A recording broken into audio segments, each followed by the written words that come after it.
Welcome to Radio 815, the podcast about writer, director J.J. Abrams, also the podcast about his greater Bad Robot Universe. I'm your host. My name is Marcelo Inestroza. As always, I'm joined by my fellow co-host, Matt Crandall. And on today's show, we'll be discussing Alias Season 4, episodes 12 through 21. So essentially, that is the second half of Season 4. So with that all said and done, Matt, what did you think about this second half of Alias? So I really liked the second half of Alias Season 4 much more so than the first half, and partly because starting with the first episode that we're talking about, episode 12, which detailed a lot of Nadia's sort of past and that kind of stuff with the orphanage, we dive more into the family connections, the mythology of backstories, and the Rambaldi stuff does start to ramp back up towards the end, while still having lots of really entertaining spy missions thrown in. So it felt like they realized, okay, in the first half of the season, we didn't really do the stuff that people love about Alias. So they brought back a lot more of the character depth, the character drama, and the mythology. And even one thing I want to point out, in that first batch of episodes, I don't think there was any that started with the, at this point, exhausted almost to death in season 3, starting in media res and then jumping back to like 48 hours earlier. But they brought back that trope during these final ones because they realized that was kind of an Alias staple. And there was that one episode that started where we saw Dixon get shot, and then the shooter takes off his mask and it's Vaughn, and then we jump to 48 hours earlier, which literally in the 11 episodes before this, like, we didn't do even once. So it was nice that they sort of realized, hey guys, we've gotten away from what this show is about, and they got back to it while bringing the fun and more of the family drama with, Jack, Sydney, Irina, and then revealing another Derevko, Elena, and how all of that weaved in. So definitely more entertaining than the first half for me. I really loved this second half. And if I could just, steal my co-host's points, I loved it because it felt more spyrific, if that's a word. Yeah. It felt a little bit more focused, and I did like where a specific storyline led. I love the fact that I'll just tell you one of my favorite episodes in the second half was when Sydney got buried in a box. Yeah, the Drew Goddard episode. Oh, that was a Drew Goddard episode. I didn't notice, but I love episodes where writers put their characters in enclosed spaces, and there isn't a better enclosed space than in a box. And I thought that was a wonderful episode, especially for Marshall, because he kind of got the opportunity to get out of the chair and do something for someone who he has grown to love, who he's considered, a colleague, a friend. And it was just great watching him try to navigate in a foreign country, speak Spanish, build that little thing to track Sydney down. Also, I did like that the strain that put on Jack, Vaughn, and even Sloane, right? Mm-hmm. But I did like where the search for where Vaughn went in the second half, and how the search for his father led to something bigger. Led to the overall more evil of Sloane. I thought that actor brought a level of menace menace to Sloane that the uh, original actor playing Sloane actually didn't quite do. I thought he was great. Um, and that whole storyline allowed us to understand that even though Sloane kept saying that he was over the Rambaldi stuff, he wasn't over the Rambaldi stuff. As a matter of fact, he was like a psycho in waiting because, for example, when he beat up that henchman in the warehouse when he was right beside the Rambaldi device, he went insane. He basically he basically clubbed the guy to death. Unhinged. And when he ultimately turned on the team and went AWOL, and to the point where the team has to mount up and basically save the world. I thought that whole thing was great, and I love the fact that we got to figure out the Vaughn mystery. The Sloane clone, I thought, was a genius idea, and the Marshall stuff, and the fact that Marshall was a little bit more involved in this second half, I really enjoyed, because I don't think that Marshall. I mean, Matt, you love Marshall, but for me, Marshall really hasn't clicked as well. I mean, I like him, but I haven't really fallen. I really haven't fallen in love with him as a character until this second half, until what he does Right. in this second half. I feel that by giving him more stuff to do, I was endeared to him that much more, Yeah. So yeah, I really enjoy it. Like, for example, I loved when Arena showed back up again. I thought that was great. Like like when she showed up in the forest and she smacked Jack in the face. I was like, this is great. This is awesome. Yeah. And on top of that, the Halo jump, the Halo, I was gonna say it felt like a page out of Fallout without the great actual practical effects. yeah. I was like the Halo jump, and then focusing on the big Rambaldi device, and then Sydney's face. But you know what? All throughout that scene, I was thinking, excuse me, you guys did a Halo jump from a very high atmosphere. You guys would be out of oxygen, first of all. So where are your breathers? Because you guys jumped from a massively high height. Marshall developed some sort of tech that he just didn't tell us about. So yeah, I'm like, for a second, I thought that, because that scene, like you just said, Matt, it was very reminiscent of the Tom Cruise Halo jump in Skyfall. Except in Skyfall, it's much more elaborate. It's high concept. They have the money to do it, and it makes more sense than just putting on some random helmets without any proper breathing gear and jumping out of a plane. And that's totally like some spy stuff, though, right? We gotta jump.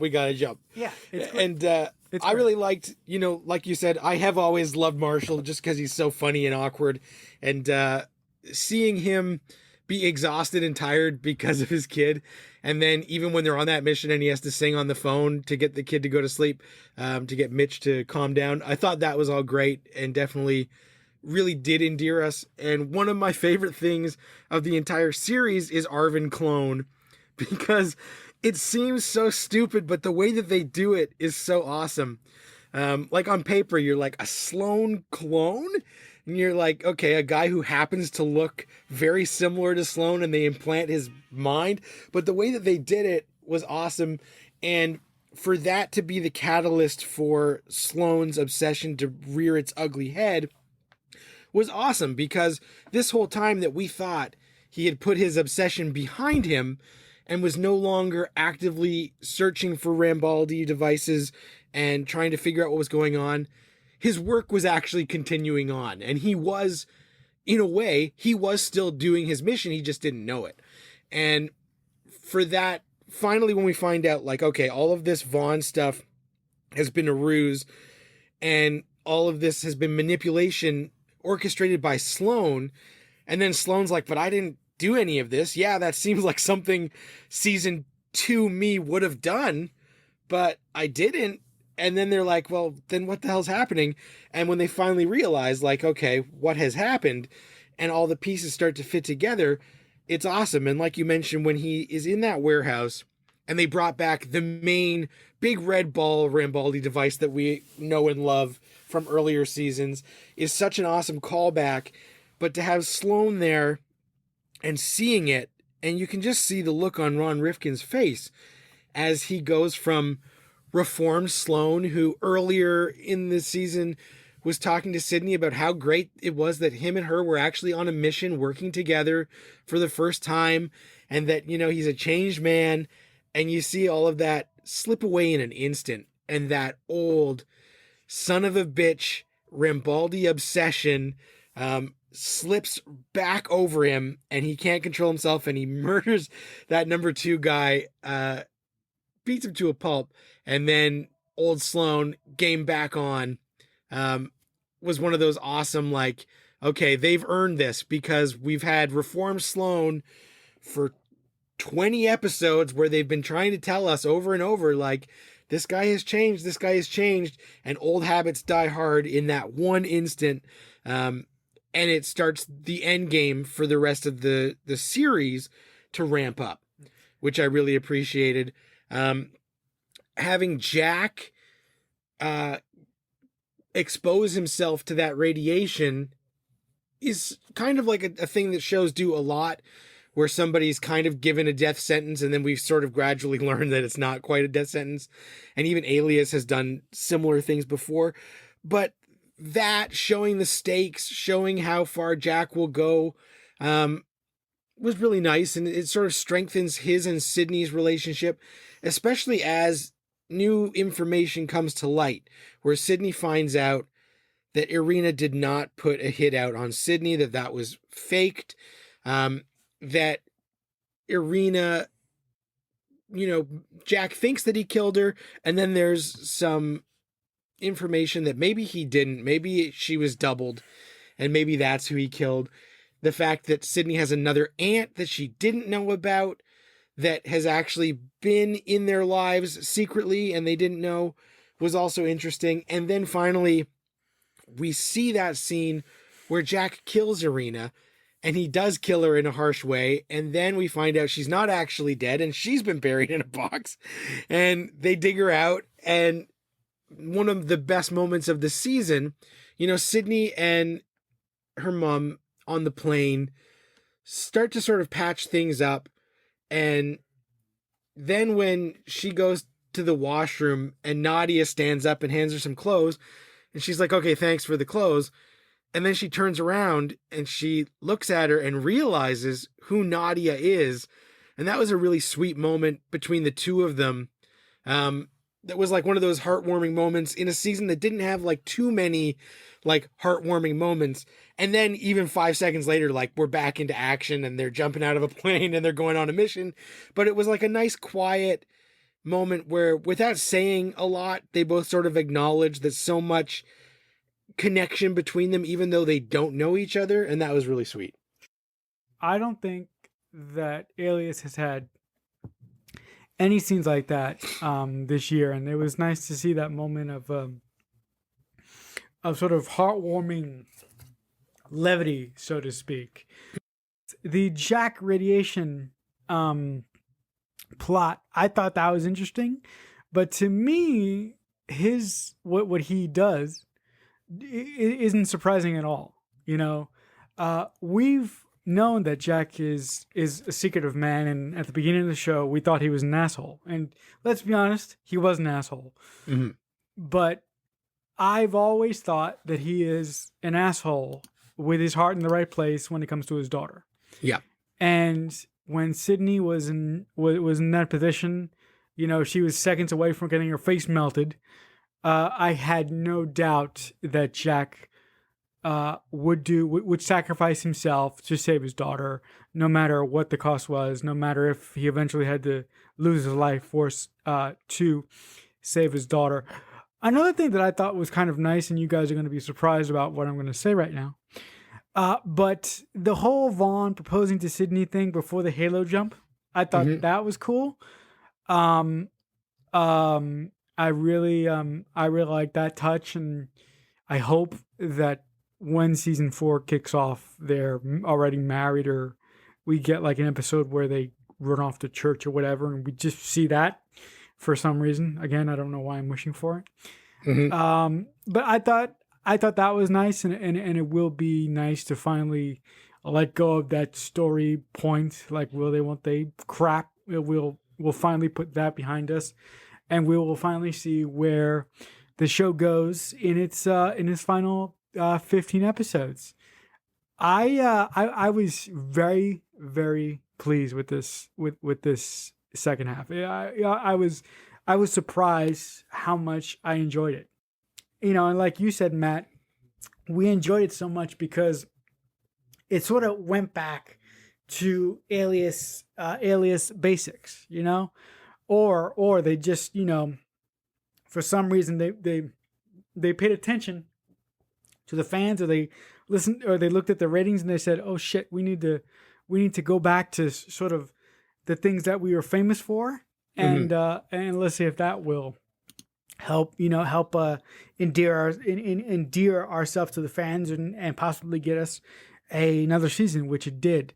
My question is, were any of them aware that this up and coming season fifth season was going to be their last? Were they aware of it, or did they just have to, or did the network come to them like in the first or second week of season 5 and say, "Guys, we've decided to cancel the show, and you guys have to clean this up"? Right. I can't remember, to be honest with you, and I don't think that they knew it was its last season right away. Mm-hmm. I think that they had started it, and I think by the time, well, I can see here there's an article from November 30th saying that Alias was going to come to an end. So November 30th of that year, they knew then. So at least it was relatively early into the season that they would have known. But I did like the marriage proposal. I thought it was sweet, and it was done in a way that was nice. And I especially like that she says, like, basically she's going to say yes, but not like this. Like, No. give me that romantic proposal. That'll be nice at some point. We're not going to die. Yeah, tell me on the beach. So I liked that, and knowing what's to come, I will just vaguely say, I know. always remember, never have romantic relationships with your co-star on a TV show. No matter what you do in real life, just don't. Just don't. Please. Just don't. For the fans, just don't do it. Don't sleep with your co-star and then get all weird around them and have them have to be Weird. unceremoniously fired from the show because you don't want to see their face anymore. Oh, whoa. Oh, this is something we have to talk about in the pre-show. Now, we'll dig into that more when we're talking about season 5, I'm sure. But I also, like you said, it was a back to basics, adding the fun back to Alias. And even some of the ridiculous stuff was super fun. Like, I love when Arvin Clone goes to the bee monastery or whatever it is to get the Rimbaldi orchid, and he tries to buy it, and the guy won't let him buy it. And then he goes, "All right, time for plan B." And then all the bees sting those people like to death. And then he shotguns the one guy in the face. That was nice. And also there was a really funny moment where Victor Garber got to really do some deadpan. And that is when Sydney and Vaughn are talking on a mission about things getting rough. And they say, "Oh yeah, things are getting rough." And she goes, "Oh, I thought you like it rough." And he goes, "Yeah, I'm talking about I like it rough like at home." Like, "Yeah, that's great." And then she's like, "Oh no, are we on comms?" And Victor Garber is like, "Yes, you both are on comms." And it was one of the best Jack deadpan humor moments on the entire show that I had to make a note of it because it was just so funny. And Victor Garber is just awesome. So I was really happy that they let all of the people get a lot more character work this year, as well as having the fun spy stuff, and leading into the finale, going on the big mission, basically the 4 the core four family is going to save the day, and they only have 4 hours to do it. So looking forward to seeing how the whole season wraps up in Alias fashion, because yeah, this back half was a lot more fun and entertaining than the first. So with that being said, Matt, if you had to give this second half or this back half, excuse me, a grade, what would you grade it? I give it a solid B. So yeah, if I had to grade it, like I've said at the beginning of the show, the middle of the show, and like I'm about to say now, I really enjoyed this, and I will give it, I'll give it a B minus. All right, guys. So with all that being said and done, I believe that wraps up this edition of Radio 815, episode 21. If you guys have any questions for us, or if you guys have any comments, you can reach out to us on Twitter by using the hashtag Radio 815. If we ever get anything on there, whether it's troll mail, whether it's positive mail, I will read it, and I will read it on the show. Matt won't read the troll mail, but I will. But if you guys want to talk to us in person, you guys can reach me on Twitter at CreekFanatic88. Matt, what's the best place for our fellow fans to reach you if they want to talk to you about anything? On Twitter at Matt Crandall. Hit me up. All right, guys. So with that being said and out of the way, for my co-host Matt Crandall, I am Marcelo Nostroza, saying, as I often do, we'll talk back soon.